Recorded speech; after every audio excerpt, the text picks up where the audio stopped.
ದಾಂಡೇಲಿಯ Lokmanya multipurpose cooperative ಸೊಸೈಟಿಯಲ್ಲಿ ಮಹಿಳಾ ದಿನಾಚರಣೆ.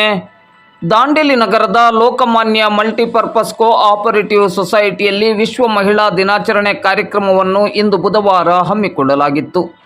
ಕಾರ್ಯಕ್ರಮವನ್ನು ಉದ್ಘಾಟಿಸಿ ಮಾತನಾಡಿದ ಬ್ಲಾಕ್ ಕಾಂಗ್ರೆಸ್ ಮಹಿಳಾ ಘಟಕದ ಅಧ್ಯಕ್ಷೆ ರೇಣುಕಾ ಬಂದಂ ಅವರು, ಇಂದು ಮಹಿಳೆಯರು ಸಾಮಾಜಿಕವಾಗಿ, ಶೈಕ್ಷಣಿಕವಾಗಿ ಸಮಾಜದ ಮುಖ್ಯ ವಾಹಿನಿಯಲ್ಲಿರುವುದು ಮಹತ್ವದ ಬದಲಾವಣೆಯಾಗಿದೆ.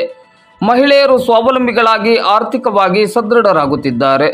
ಇಂದು ಮಹಿಳೆಯರು ಎಲ್ಲ ಕ್ಷೇತ್ರಗಳಲ್ಲಿ ತಮ್ಮ ಅಸ್ತಿತ್ವವನ್ನು ಗಟ್ಟಿಗೊಳಿಸುವ ಮೂಲಕ ರಾಷ್ಟ್ರದ ಪ್ರಗತಿಯಲ್ಲಿ ತಮ್ಮನ್ನು ತಾವು ತೊಡಗಿಸಿಕೊಂಡಿದ್ದಾರೆ ಎಂದರು. ಮಹಿಳೆಯರಿಂದ ಸದೃಢ ಹಾಗೂ ಸಂಸ್ಕಾರವಂತ ಸಮಾಜ ನಿರ್ಮಾಣ ಸಾಧ್ಯ ಎಂದು ಹೇಳಿ, ಲೋಕಮಾನ್ಯ ಮಲ್ಟಿಪರ್ಪಸ್ ಕೋಆಪರೇಟಿವ್ ಸೊಸೈಟಿಯ ಸಾಮಾಜಿಕ ಕಾಳಜಿಯ ಬಗ್ಗೆ ಶ್ಲಾಘನೆಯನ್ನು ವ್ಯಕ್ತಪಡಿಸಿದರು. ಮುಖ್ಯ ಅತಿಥಿಗಳಾಗಿ ಜಯಾ ನಾಯ್ಕ್ ಮತ್ತು ಲಕ್ಷ್ಮೀ ಪಾಟೀಲ್ ಅವರು ಭಾಗವಹಿಸಿ ಸಂದರ್ಭೋಚಿತವಾಗಿ ಮಾತನಾಡಿದರು. ಕಾರ್ಯಕ್ರಮದಲ್ಲಿ ಮಹಿಳಾ ಸಂಘಟನೆಯ ಪದಾಧಿಕಾರಿಗಳು, ಸದಸ್ಯರು ಉಪಸ್ಥಿತರಿದ್ದರು. ಲೋಕಮಾನ್ಯ ಮಲ್ಟಿಪರ್ಪಸ್ ಕೋಆಪರೇಟಿವ್ ಸೊಸೈಟಿಯ ಶಾಖಾ ವ್ಯವಸ್ಥಾಪಕರಾದ ವಿಲಿಯಂ ಪಚೋಕ್ ಸ್ವಾಗತಿಸಿದರು.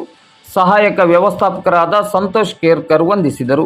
ಶಾಖಾ ಅಧಿಕಾರಿ ತೇಜಶ್ರೀ ದಿವಗಿ ಕಾರ್ಯಕ್ರಮವನ್ನು ನಿರೂಪಿಸಿದರು. ಸಿಬ್ಬಂದಿ ನಿಶಾಂತ್ ಬಾಡ್ಕರ್ ಸಹಕರಿಸಿದರು.